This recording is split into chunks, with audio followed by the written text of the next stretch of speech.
हम सभी महाभारत को टीवी पर देखते हुए बड़े हुए हैं और अभिमन्यु की मृत्यु एक ऐसी घटना थी जिसने हम सभी को काफी प्रभावित किया था। और कई लोगों की तरह आपके मन में भी एक सवाल होगा कि अभिमन्यु का जब वध हो रहा था तो श्री कृष्ण जी ने उसे क्यों नहीं बचाया, जब वो द्रौपदी को चीरहरण से बचा सकते हैं और अर्जुन का सारथी बन के उनको महाभारत युद्ध में जीत दिलवा सकते हैं, तो उन्होंने अभिमन्यु को क्यों नहीं बचाया जब उसका अनुचित तरीके से वध हो रहा था।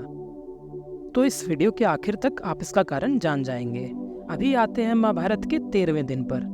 तो इस दिन कौरव कुल के सर्वोच्च शिक्षक द्रोणाचार्य जी ने एक योजना बनाई कि वो अपनी सेना का एक छोटा सा हिस्सा द्वारका की तरफ भेजेंगे आक्रमण के लिए, ताकि कृष्ण जी और अर्जुन उस सेना के पीछे चले जाएं। उसी समय कौरवों की बाकी 90% सेना कुरुक्षेत्र में ही रह के चक्रव्यूह का संगठन करती है। ये चक्रव्यूह पांडवों की सेना को बड़ा नुकसान पहुंचा सकती थी और पांडवों की तरफ से सिर्फ अर्जुन और कृष्ण जी ही थे जिनको चक्रव्यूह तोड़ने की कला आती थी। तो अभिमन्यु, जिनको चक्रव्यूह में बस घुसने की कला मालूम थी, वो सामना करने निकल पड़े। अब ये बात काफी कम लोगों को पता है कि अभिमन्यु जो है वो चंद्रदेव के बेटे वर्चस का अवतार थे। जब चंद्रदेव अपने बेटे को देवताओं द्वारा पृथ्वी पे पुनर्जन्म करवाने के लिए राजी हुए थे तो उन्होंने एक शर्त रखी थी कि उनका पुत्र सिर्फ 16 सालों तक ही पृथ्वी पर रहेगा, क्योंकि इससे ज्यादा वो अपने पुत्र से दूर रहना नहीं सहन कर पाएंगे। तो इसी कारण अभिमन्यु का जीवन काल भी इतना ही लंबा होना था।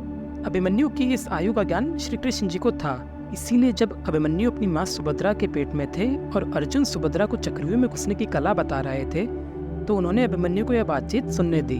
और जब चक्रव्यूह को नष्ट करने के बारे में वो बताने लगे तो श्री कृष्ण जी ने अर्जुन को बाहर बुला लिया। इसी कारण अभिमन्यु बस चक्रव्यूह में घुसने की कला ही जान पाए। महाभारत युद्ध के समय अभिमन्यु की उम्र 16 साल थी, तो पृथ्वी पे उनका समय पूरा होने को था।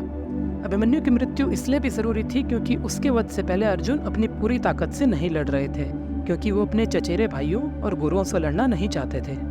अभिमन्यु की क्रूर हत्या के बाद सारे पांडव अपनी पूरी ताकत से लड़ने लगे। ये सारी बातें श्री कृष्ण जी पहले से ही जानते थे, इसीलिए उन्होंने अभिमन्यु का वध होने दिया।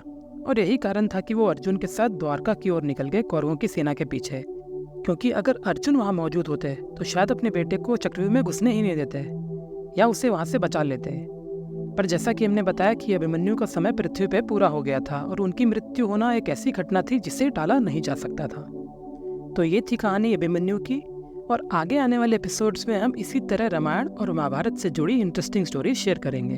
तो चैनल को सब्सक्राइब करना ना भूलें।